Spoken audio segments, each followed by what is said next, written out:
J'aimerais vous poser une question. Devrions-nous accepter la maladie ou apprendre à résister, même à se mettre en colère? Alors dans cet épisode, nous allons découvrir quelle est l'attitude que nous devrions adopter face à la maladie. Alors à bientôt.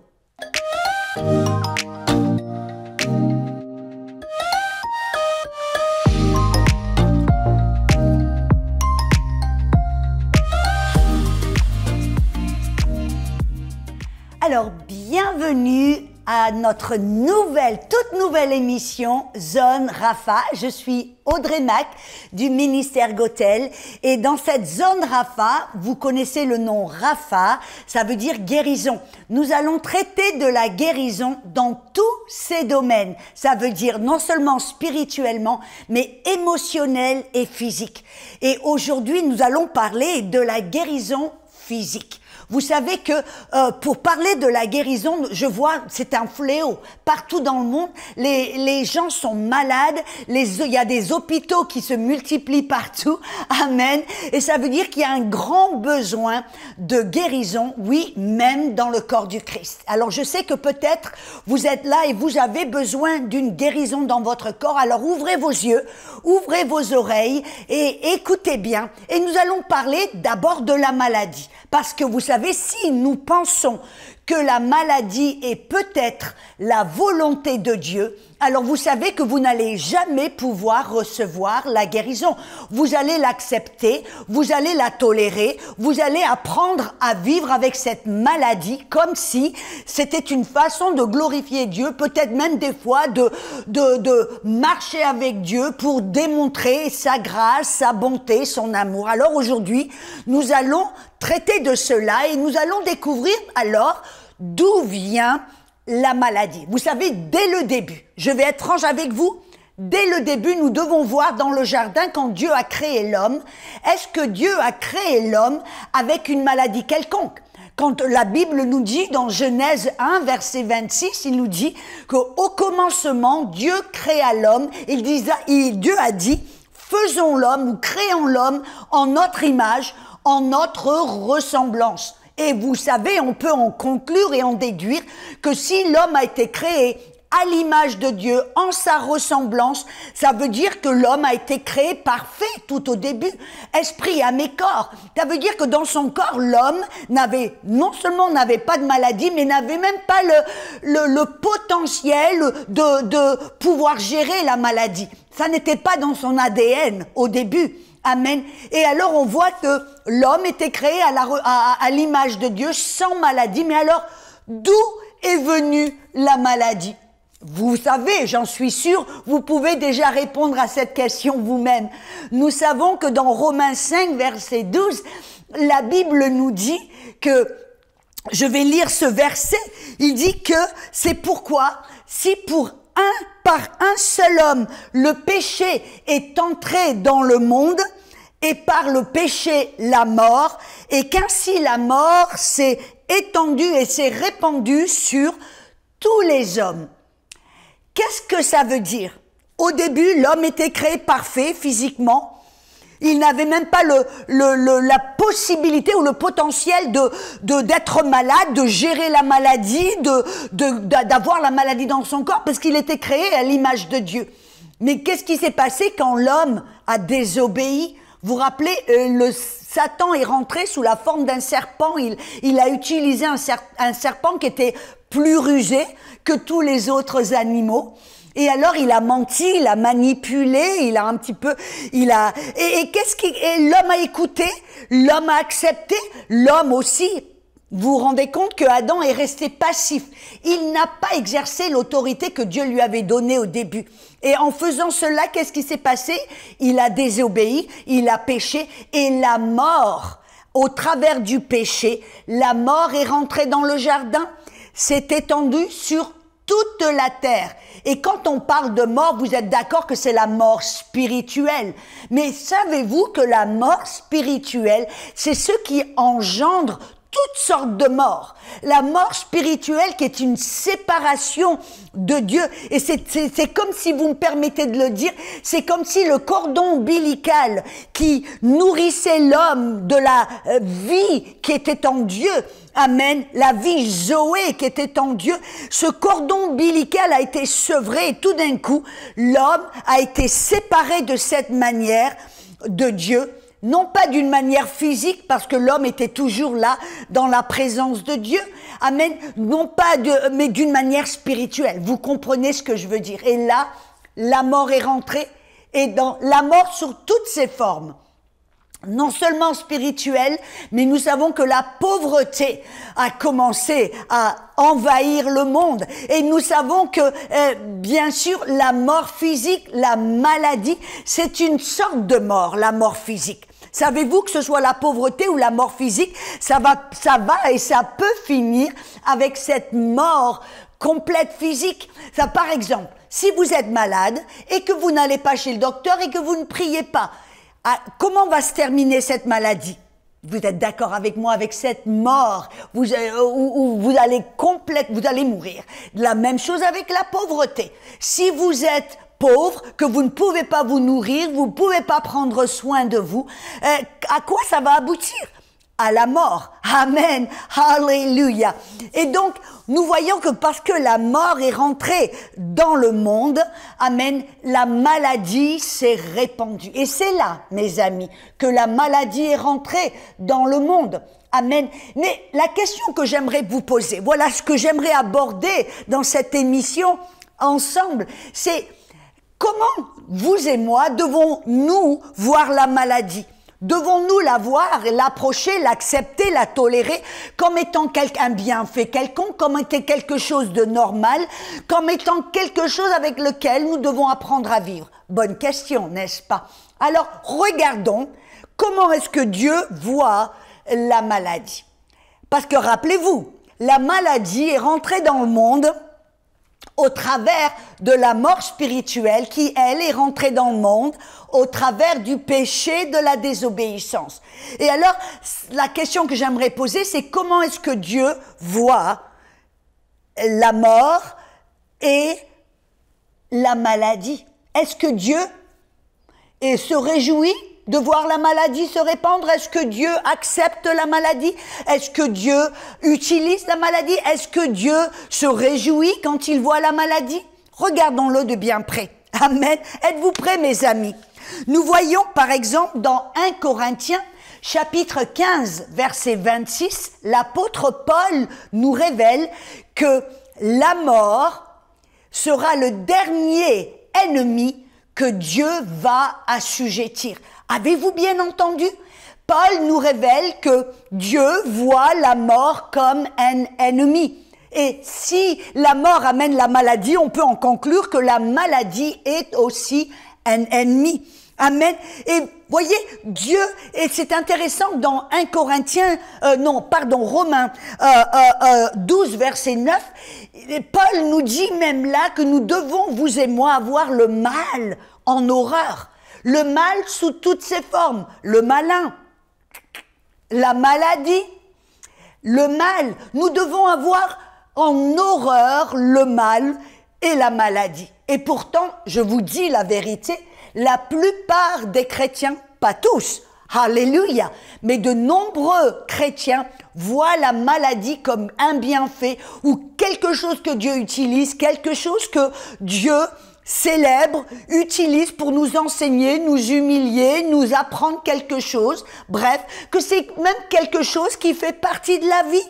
Amen. Nous voyons, et on le voit très souvent, que le monde en parle comme quelque chose de naturel. Nous vieillissons, hop, nous devons nous attendre à la maladie. Ça fait partie du monde. Tous les hivers, il fait un peu froid, hop, on doit s'attendre à être malade, la grippe, ceci, cela. Et on nous apprend et on nous habitue à voir la maladie comme un ami, comme quelque chose qu'on doit apprendre à se soumettre, à accepter et à gérer. Ce n'est pas, messieurs et mesdames, quelque chose que la Bible nous encourage à faire. Parce que là, on voit Paul nous dit de voir le mal, malin, maladie, alléluia, en horreur. Tout comme Dieu, vous savez, quand Dieu voit le mal, il a le mal en horreur. Seriez-vous d'accord de dire que Dieu a une haine active pour le péché? C'est pour cela qu'il a envoyé Jésus, qu'il lui est devenu péché pour payer pour tout le péché, afin que vous et moi ne soyons pas assujettis au péché. Pourquoi? Parce que Dieu a horreur du péché. Et si le péché, c'est ce qui a amené le mal, la mort, la maladie, alors tout comme le péché, vous et moi, nous devons avoir horreur, non seulement du péché, mais de la maladie. Savez-vous que dans la Bible, vous vous rappelez, par exemple, je crois que c'était dans Luc 13, vous voyez quand Jésus a vu le jour du sabbat, une petite femme qui a été courbée, je crois, pendant 18 ans. Et elle était là peut-être séparée, parce que dans les synagogues, les femmes étaient séparées des hommes. Et elle était peut-être sur un balcon, là, dans l'ombre. Et pourtant, Jésus, lui qui a un cœur de compassion, qui veut soulager, aimer, guérir, il a appelé cette petite femme le jour du sabbat, et il l'a guérie. Il a dit, mais cette femme qui est une fille d'Abraham, ne devrait-elle pas être libérée, guérie, elle qui a été attaquée, qui a été opprimée ces 18 ans par le diable? Qu'est-ce que Jésus nous a révélé? Vous voyez, ce n'est pas Dieu qui l'a rendu malade, qui l'a courbé, qui l'a paralysé pendant 18 ans. C'était le mal, le malin. Et Jésus, qu'est-ce qu'il a fait? Il a reconnu, c'est le malin, le diable qui a attaqué cette femme, qui l'a opprimée pendant 18 ans. Et Jésus est venu pour libérer cette femme, pour la débarrasser de ce joug de la maladie. Amen. Et vous savez, j'aime bien dans Luc. Moi, je vois Luc 10, 38. C'est un de mes versets favoris. Si vous m'écoutez enseigner et prêcher souvent, vous allez entendre ce verset de nombreuses reprises. Et dans Actes 10, 38, la Bible nous dit que Jésus, lui, a été rempli du Saint-Esprit et de puissance. Pour faire quoi? Pour aller de lieu en lieu et guérir tous ceux, vous avez remarqué que pas que quelques-uns, tous ceux qui étaient sous l'oppression de l'ennemi. Oh, alléluia. Il dit, pour libérer tous ceux qui étaient opprimés par le diable. Alléluia. Et donc, on voit là que ce n'est pas Dieu qui permet la maladie, qui rend les gens malades, c'est le diable. On le voit là à 2 reprises. Jésus, là, on le voit dans Actes 10, 38. Luc a écrit ce livre, et j'aime bien Luc. C'était un docteur médical, alléluia, et un docteur qui nous écrit, alléluia, comment Jésus a été rempli du Saint-Esprit, de puissance, qui est allé de lieu en lieu pour faire du bien et guérir tous ceux qui étaient sous l'oppression du diable. Un docteur qui reconnaît que la maladie vient du diable, c'est pas simplement quelque chose de naturel, quelque chose qui fait partie de la vie, du monde, quelque chose à laquelle on doit... Non, un docteur là nous révèle que la maladie à l'origine vient du malin. Moi j'aime bien ce docteur Luc. Alléluia. Amen. Alléluia. Et vous savez que, oui, on vient de voir que c'est l'œuvre du diable. Alors, si la maladie est rentrée au travers de la mort spirituelle qui est venue au travers du péché, alléluia, on vient de voir que Jésus l'appelle l'ennemi de Dieu, il appelle ça la maladie l'œuvre du diable, Docteur Luc, ça, il appelle ça l'oppression du malin et du diable, et on voit que Dieu nous commande de haïr le mal. Pourquoi est-ce que aujourd'hui, le monde a accepté la maladie comme faisant partie de la vie? Pourquoi est-ce qu'un grand nombre de chrétiens dans l'Église ont accepté la maladie comme quelque chose de normal, quelque chose à laquelle on doit s'habituer? Pourquoi? Voyez, le diable, il est tellement malin. Et c'est pour ça qu'il s'appelle le malin. C'est pour ça qu'il a utilisé le serpent, qui était l'animal le plus rusé. Il utilise le mensonge, la manipulation. Il vient pour mentir. Et voyez, il a convaincu le monde. Il a menti.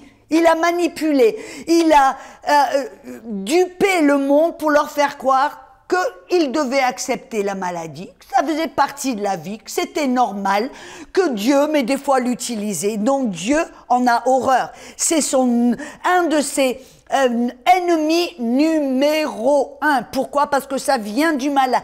Dieu, il en a horreur, et ça veut dire que si Dieu a horreur du mal, du mensonge, du péché et de la maladie, vous et moi, nous devrions aussi en avoir horreur et ne jamais se résigner à accepter, encore moins de célébrer, encore moins de tolérer la maladie dans nos vies, mais nous devrions être ceux qui résistent à la maladie, tout comme on résiste au péché. C'est ce que Jacques 4,7 nous a dit. Résistez l'ennemi et il s'enfuira loin de vous. Résistez le diable, résistez. Vous savez, il y a un verset, mes amis, et c'est de là que je veux en arriver. Dans Éphésiens, je crois que c'est dans Éphésiens chapitre 4, dans le verset 26 et 27, il y a un verset, mes amis, qui a été, je crois, charcuté, qui a été mal compris, mal interprété. Alors j'aimerais vous lire ce verset qui est puissant dans Éphésiens chapitre 5, dans le verset, chapitre 4, dans le verset 26 et 27. L'apôtre Paul là fait référence au verset dans le livre de Psaumes.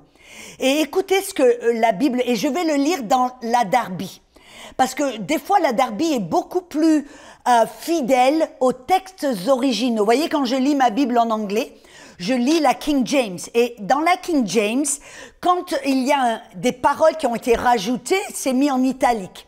Et vous savez que dans le King James ou dans la Darby, ce verset, parce que si vous lisez ce verset dans la Louis II, vous allez dire « Ah, ça dit si vous vous mettez en colère ». Non, non, les textes originaux et la Darby dit « Mettez-vous en colère ». Vous avez remarqué, c'est un ordre. Mettez-vous en colère. Et vous dites, quoi?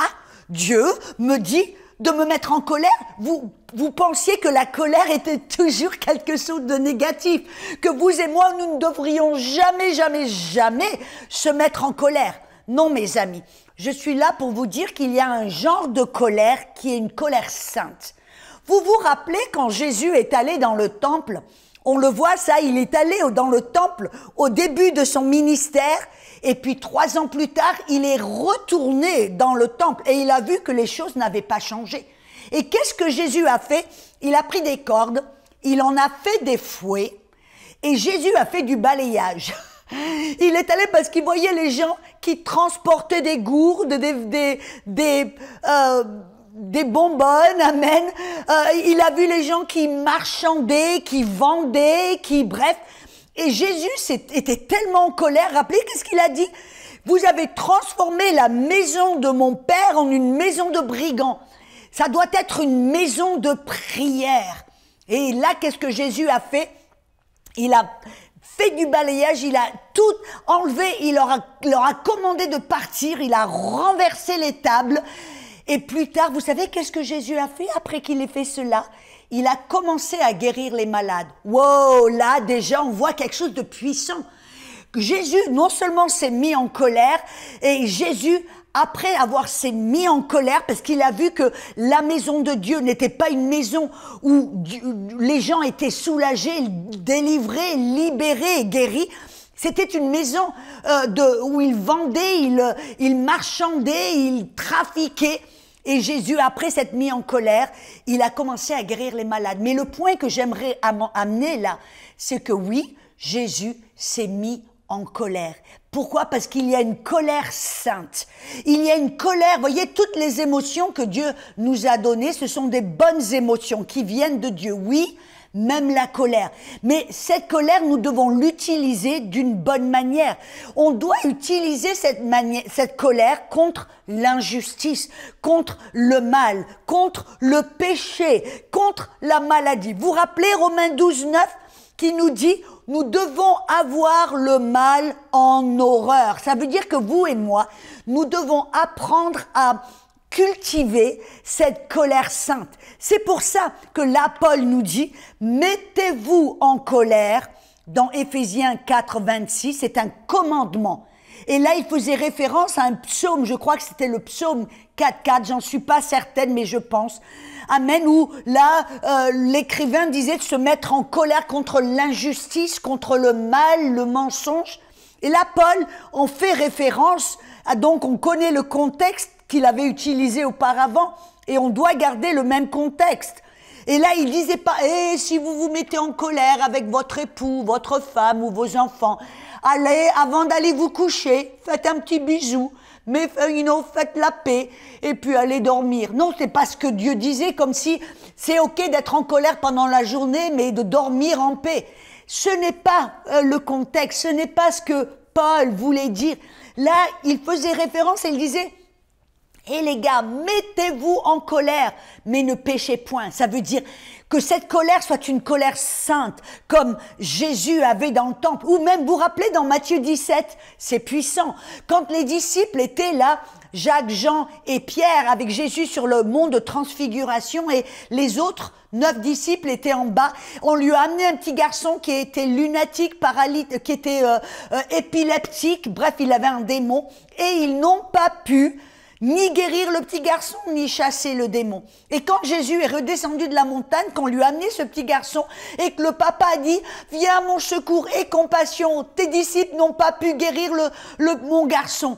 Vous savez que Jésus, une fois de plus, s'est mis en colère. Il s'attendait à ce que ses disciples guérissent ce petit garçon, chassent le démon. Et Jésus a dit, mais, et je paraphrase, et il a dit, mais combien de temps vais-je devoir être avec vous? Combien de temps vais-je devoir vous supporter? Pourquoi? Parce que Jésus était en colère contre la maladie, et il s'attendait, il ne voulait pas la tolérer, l'accepter, et il s'attendait à ce que les disciples guérissent ce petit garçon. Vous comprenez bien, ça nous montre là le cœur de Jésus, le cœur de Dieu face à la maladie. Il ne voulait pas la maladie, il ne tolérait pas la maladie, il était en colère contre la maladie. Et c'est ce que, écoutez-moi bien. Vous voyez, les disciples ont essayé de chasser le démon, de guérir ce petit garçon, ils n'ont pas pu. Vous savez que la plupart des chrétiens, même des pasteurs, en viendraient à la conclusion, on a voulu guérir le petit garçon, ça n'a pas marché, c'est peut-être que c'est pas la volonté de Dieu. Vous savez, c'est ce qui se passe des fois. Des gens en bonne volonté veulent guérir les malades, ça ne marche pas, automatiquement, ils construisent une doctrine autour de leur expérience en disant que la guérison n'est pas toujours la volonté de Dieu. Non, mes amis, ce n'est pas le cas, et on doit se garder d'avoir ce genre d'adopter ce genre de comportement, parce qu'on voit là, les disciples qui marchaient avec Jésus, qui étaient revenus de la mission, n'ont pas pu guérir ce petit garçon, et pourtant Jésus est venu après, et lui, il a guéri ce petit garçon. Ce qui nous montre que quand des fois on prie pour les malades, on guérit les malades, ça marche pas, ça ne veut pas dire que ce n'est pas la volonté de Dieu. Ça veut dire qu'il y a quelque chose ici-bas qui n'a pas marché, qui n'a pas fonctionné. Et on doit se dire, Seigneur, la guérison est ta volonté. Mais là, je veux vous montrer quelque chose, mes amis. Nous voyons là l'attitude de Jésus. Et même qu'il était en colère contre la maladie, qu'il a guéri la maladie. Et on voit, c'est pour cela que Paul nous envoie ce commandement, cet avertissement qui dit « Mettez-vous en colère, mais ne péchez point ». Ça veut dire « Mettez-vous en colère contre le mal, contre la maladie, mais que ce soit une colère sainte, pas une colère contre l'homme, contre quelqu'un, contre une personne, non, contre le mal, contre le malin, contre la maladie ».